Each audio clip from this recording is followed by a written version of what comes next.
Okay, gatekeepers. If this wasn't the most commonly asked question in my DMs since the last video I uploaded, I don't know what is. How the fuck do you get past the gatekeeper? I'm going to tell you now. And I want to make this a two-part video because I want to do a live kind of cold calling session and show you exactly how I get past gatekeepers. So this video is going to be a little bit more informative. It's not going to be hands-on where I'm talking to my phone, but it will be tomorrow. So one thing I've noticed that which was a common theme in all the other gatekeeper videos that I've seen, or people talking about how to get past a gatekeeper, was that they never tell you that it's the long game. When you are trying to get past a gatekeeper, you're not going to get the owner on the phone. Sometimes you might, maybe 1 out of 50, you might get the owner on the phone. When you talk to the gatekeeper, he might be able to give you the phone, give the phone to the owner, but it's not going to work like that. Most of the time, it's a 2-3 call situation where you need to call multiple times to get to the owner. Okay, so I want to break it down into kind of 2 ways you can get to the owner. And let me just talk about this. I'm going to assume you know exactly what you're going to do when you get the owner on the phone. So I don't want to really talk about what to say once the owner's on the phone. This is strictly about gatekeepers. It's the long game. Okay, and what I mean by that is most of the time you're not going to find that owner's name. So before I cold call any single time, I try to see if I can get the owner's name. I try to look up the owner's name first because that really makes you more personable and it makes every cold call sound like you actually know the person once you start the call. So if you can't find the name of the person, then the first thing you have to do once you're talking to a gatekeeper, and you know it's a gatekeeper because most of the time gatekeepers introduce themselves, if not all the time. So, hey, this is Sarah, front of house. How may I help you? Hey, Sarah, do you know if Jonathan is around anytime? I think I was meant to call him maybe earlier today, but I got like stuck for time. You know, you got to make it personable. And then she can say, hey, hello, who's speaking? Tariq. I'm not sure if the owner kind of like left this at front of the house or in the reception that I was meant to call, but I can leave my number if you want him to get back to me. How's that sound? You know, you kind of want to feel out the conversation. Like that's just kind of like a example. It's not always going to be like that, but you kind of have to feel out the conversation. Like I said, if you can't find the name, this is what you have to do. You have to articulate that conversation into finding the name and then hanging up. You get the name and you leave. Okay, you don't want to try to get the name and then get the person on the phone or the owner.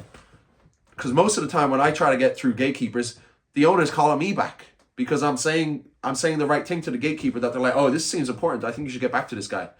And I'm getting random calls blowing up my phone. I'm like, who's this? And I have to like go back to my computer and see who exactly is calling me because I asked for the gatekeeper to get the owner onto me. But that doesn't happen often. And I don't want to blow smoke in my ass, but you have to be good for them to actually call you back. But like I said, if you want them to get you to the owner, you must know the owner's name first. Most of the time. Or else you're just like chasing a dead lead, because then you just sound like every sales guy on the planet when you're saying, hey, is the owner, do you know if the owner's around? It's not going to work. You want to make it so, okay, you don't know their name. Hey, Sarah, do you know if I can maybe get a hold of the owner? I was trying to talk about a personal inquiry. My name's Tariq. Perhaps I can give you my name and perhaps I can give you my number and maybe he can give a call back to me. And they go, yeah, sure. Sometimes it'll be a no and then you go, okay, no problem, thank you. Hang up. They won't remember you if you call back in a week. You try again. But if they do say, sure, then you get their number, you give them your number and you say, do you mind if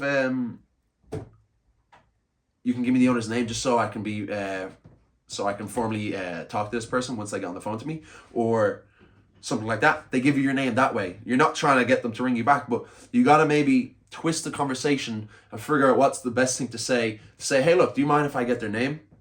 Instead of just saying, hey, do you mind if I get their name?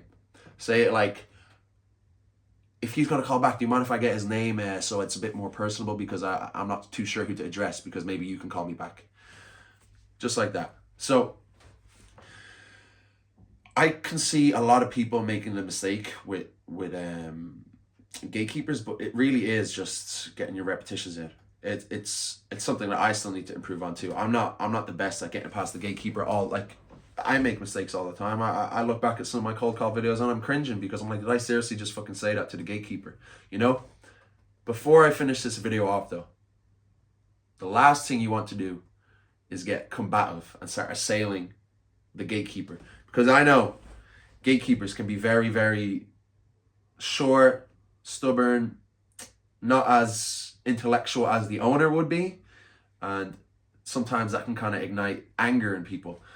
You want to stay composed because it could just be a bad day for them, and you're a salesperson and you're trying to get money off them. So you have to, I mean, I'm not going to reiterate what people have said, but you have to like treat them as like king and queen. You really have to respect this person, and you really have to be like, okay, this person is my foot in the door to getting a paycheck. So you got to think as if they're part of getting you paid. So you can't be assailant towards this person, because I've seen people joke around, and I've seen cold calls where it gets very aggressive, and I'm just like, what the fuck are you doing, wasting your time here? You just blew a lead. That's a dead lead forever. If they ever see your number now, they'll remember it's you, and if they don't remember from your number, they'll remember from your voice. So you should be taking into account that also. You're not always going to get past the gatekeeper, and you're not always going to get their name, but you just keep trying until you do. Okay? And they're going to realize that you're not going to go away. And I've never seen someone like, I've seen messages and I've seen people say, oh, I'm going to file a report, I'm going to block a number, I'm going to claim, or whatever, etc., etc. But they never really follow through with it. So just keep calling, but don't be pesty. You have to be assertive in your tone.